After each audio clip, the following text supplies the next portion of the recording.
मैं सुरेंद्र पांडे आप सभी बच्चों का हिंदी के इस क्लास में एक बार फिर से स्वागत करता हूं।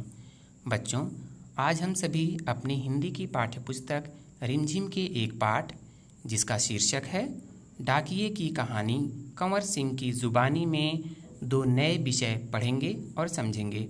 तो चलिए बच्चों, अगले पृष्ठ पर देखते हैं आज के हमारे वे दोनों विषय कौन कौन से हैं। सबसे ऊपर लिखा है आज के विषय या आज के प्रकरण या टॉपिक्स। तो हमारा पहला विषय है इसके अंतर्गत नए शब्द और उनके अर्थ। दूसरा है पाठ से संबंधित प्रश्न और उनके उत्तर। चलिए बच्चों, अगले पृष्ठ पर हम अपने पहले विषय को पढ़ते और समझते हैं। इस पृष्ठ पर आप देख पा रहे हैं एक तरफ कुछ शब्द लिखे हुए हैं और दूसरी तरफ इन शब्दों के अर्थ लिखे हुए हैं। तो एक एक करके सभी शब्दों को पढ़ते हैं और उनके अर्थ भी समझते हैं। तो शुरू करते हैं। पहला शब्द है गुनगुनी, इसका अर्थ है हल्की गर्म। अगला शब्द है फटाफट, इसका अर्थ है जल्दी जल्दी। अगला शब्द असाधारण, इसका अर्थ है विशेष। अगला शब्द है वगैरह, इसका अर्थ है इत्यादि। अगला शब्द आदर, इसका अर्थ है इज्जत। अगला शब्द जरिया, इसका अर्थ है साधन। अगला शब्द संदेश, इसका अर्थ है समाचार। अगला शब्द है मान, इसका अर्थ है इज्जत। अगला शब्द है इम्तिहान, इसका अर्थ है परीक्षा। अगला शब्द हमारा है वेतन, इसका अर्थ है पगार या इसको हम तनख्वाह भी बोलते हैं। अगला शब्द है खास, इसका अर्थ है विशेष।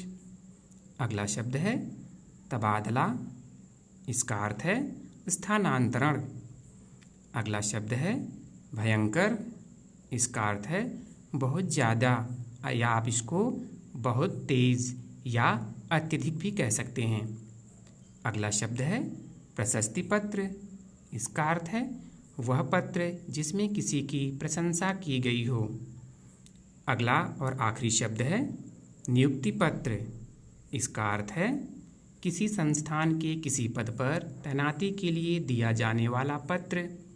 चलिए बच्चों, अब अगले पृष्ठ पर चलते हैं और आज के अपने दूसरे विषय को पढ़ते और समझते हैं।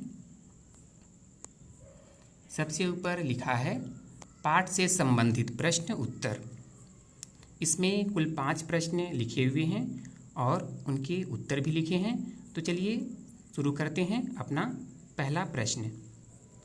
कंवर सिंह किस राज्य के निवासी हैं? इसका उत्तर है कंवर सिंह हिमाचल प्रदेश के निवासी हैं। दूसरा प्रश्न है हिमाचल प्रदेश के सबसे ऊंचे गांव का नाम बताइए। तो इसका उत्तर है किब्बर हिमाचल प्रदेश का सबसे ऊंचा गांव है। अगला प्रश्न है डाक सेवक को क्या क्या करना पड़ता है? तो इसका उत्तर है डाक सेवक को चिट्ठियाँ, रजिस्ट्री पत्र, पार्सल, बिल, पेंशन आदि गांव-गांव पहुंचाना होता है। अगला प्रश्न है संदेश पहुंचाने के कुछ साधनों के नाम लिखो। उत्तर देखते हैं फ़ोन, मोबाइल, ईमेल आदि। अगला और आखिरी प्रश्न हमारा है पाठ के अनुसार हिमाचल प्रदेश में पेंशन कितने महीनों बाद दी जाती है? उत्तर देखते हैं हिमाचल प्रदेश में बूढ़े लोगों को पेंशन हर 6 महीनों बाद इकट्ठी ही दी जाती है। तो बच्चों, हमारा जो दूसरा टॉपिक यानी कि विषय था वह भी खत्म हो गया है। चलिए अगले पृष्ठ पर देखते हैं। आप यहाँ पढ़ पा रहे हैं सबसे ऊपर लिखा है स्वयं करो, यानी कि इसे आपको खुद करना है।